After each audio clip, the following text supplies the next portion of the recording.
Audiolibros Your Book presenta 1984, George Orwell. Narración a cargo de Juan. Parte 3. Capítulo 5. En cada etapa de su encarcelamiento había sabido Winston, o creyó saber, hacia dónde se hallaba, aproximadamente, en el enorme edificio sin ventanas. Probablemente había pequeñas diferencias en la presión del aire. Las celdas donde los guardias lo habían golpeado estaban bajo el nivel del suelo. La habitación donde O'Brien lo había interrogado estaba cerca del techo. Este lugar de ahora estaba a muchos metros bajo tierra, lo más profundo a que se podía llegar. Era mayor que casi todas las celdas donde había estado. Claro, Winston no se fijó más que en dos mesitas ante él, cada una de ellas cubierta con gamuza verde. Una de ellas estaba solo a 1 metro o 2 de él y la otra más lejos, cerca de la puerta. Winston había sido atado a una silla tan fuerte que no se podía mover en absoluto, ni siquiera podía mover la cabeza que le tenía sujeta por detrás una especie de almohadilla obligándole a mirar de frente. Se quedó solo un momento. Luego se abrió la puerta, entró O'Brien. Me preguntaste una vez qué había en la habitación 101. Te dije que ya lo sabías. Todos lo saben. Lo que hay en la habitación 101 es lo peor del mundo. La puerta volvió a abrirse. Entró un guardia que llevaba algo, un objeto hecho de alambres, algo así como una caja o una cesta. La colocó sobre la mesa próxima a la puerta.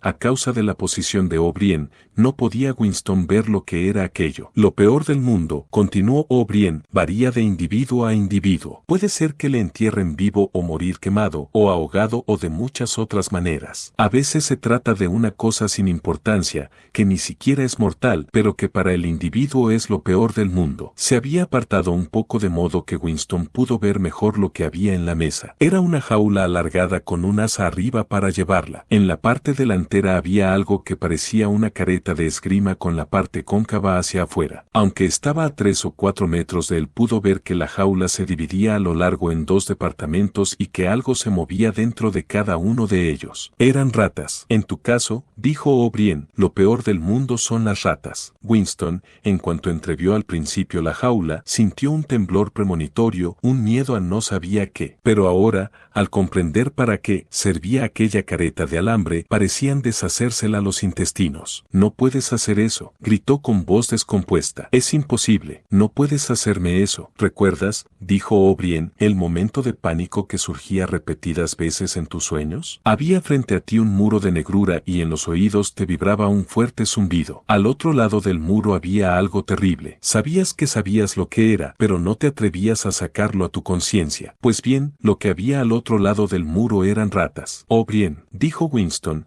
haciendo un esfuerzo para controlar su voz. Sabes muy bien que esto no es necesario. ¿Qué quieres que diga? O'Brien no contestó directamente. Había hablado con su característico estilo de maestro de escuela. Miró pensativo al vacío, como si estuviera dirigiéndose a un público que se encontraba detrás de Winston. El dolor no basta siempre. Hay ocasiones en que un ser humano es capaz de resistir el dolor incluso hasta bordear la muerte. Pero para todos hay algo que no puede soportarse, algo tan inaguantable que ni siquiera se puede pensar en ello. No se trata de valor ni de cobardía. Si te estás cayendo desde una gran altura, no es cobardía que te agarres a una cuerda que encuentres a tu caída. Si subes a la superficie desde el fondo de un río, no es cobardía llenar de aire los pulmones. Es solo un instinto que no puede ser desobedecido. Lo mismo te ocurre ahora con las ratas. Para ti son lo más intolerable del mundo, constituyen una presión que no puedes resistir aunque te esfuerces en ello. Por eso las ratas te harán hacer lo que se te pide. Pero, ¿de qué se trata? ¿Cómo puedo hacerlo si no sé lo que es? O'Brien levantó la jaula y la puso en la mesa más próxima a Winston,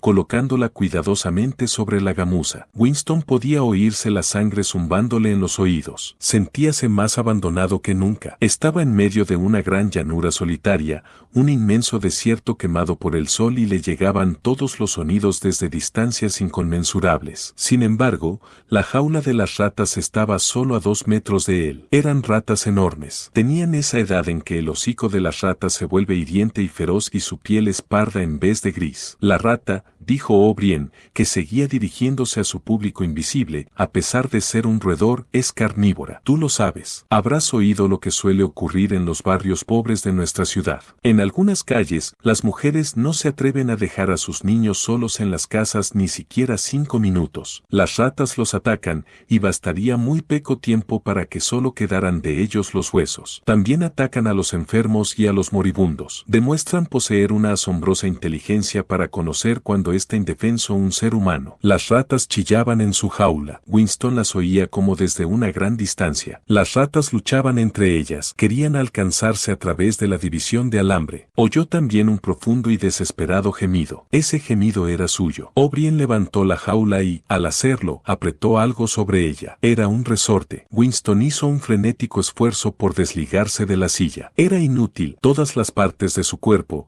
incluso su cabeza, estaban inmovilizadas perfectamente. O'Brien le acercó más la jaula. La tenía Winston a menos de 1 metro de su cara. He apretado el primer resorte, dijo O'Brien. Supongo que comprenderás cómo está construida esta jaula. La careta se adaptará a tu cabeza, sin dejar salida alguna. Cuando yo apriete el otro resorte, se levantará el cierre de la jaula. Estos bichos, locos de hambre, se lanzarán contra ti como balas. ¿Has visto alguna vez cómo se lanza una rata por el aire? Así te saltarán a la cara. A veces atacan primero a los ojos. Otras veces se abren paso a través de las mejillas y devoran la lengua. La jaula se acercaba, estaba ya junto a él. Winston oyó una serie de chillidos que parecían venir de encima de su cabeza. Luchó curiosamente contra su propio pánico. Pensar, aunque solo fuera medio segundo, pensar era la única esperanza. De pronto, el asqueroso olor de las ratas le dio en el olfato como si hubiera recibido un tremendo golpe. Sintió violentas náuseas y casi perdió el conocimiento. Todo lo veía negro. Durante unos instantes se convirtió en un loco, en un animal que chillaba desesperadamente. Sin embargo,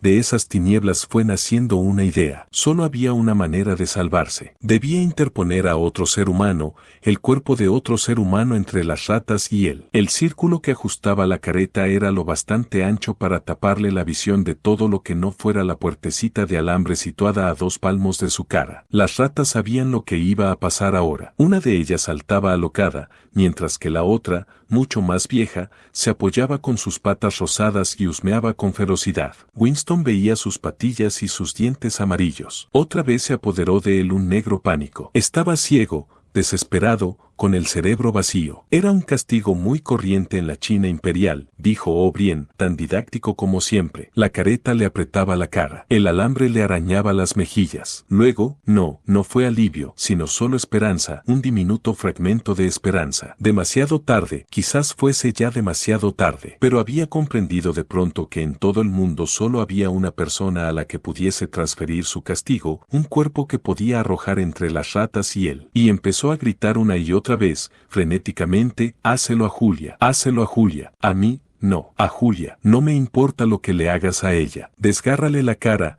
descoyúntale los huesos, pero a mí, no, a Julia, a mí, no. Caía hacia atrás hundiéndose en enormes abismos, alejándose de las ratas a vertiginosa velocidad. Estaba todavía atado a la silla, pero había pasado a través del suelo, de los muros del edificio, de la tierra, de los océanos, e iba lanzado por la atmósfera en los espacios interestelares, alejándose sin cesar de las ratas. Se encontraba ya a muchos años, luz de distancia, pero O'Brien estaba aún a su lado. Todavía le apretaba el alambre en las mejillas, pero en la oscuridad que lo envolvía oyó otro chasquido metálico y sabía que el primer resorte había vuelto a funcionar y la jaula no había llegado a abrirse.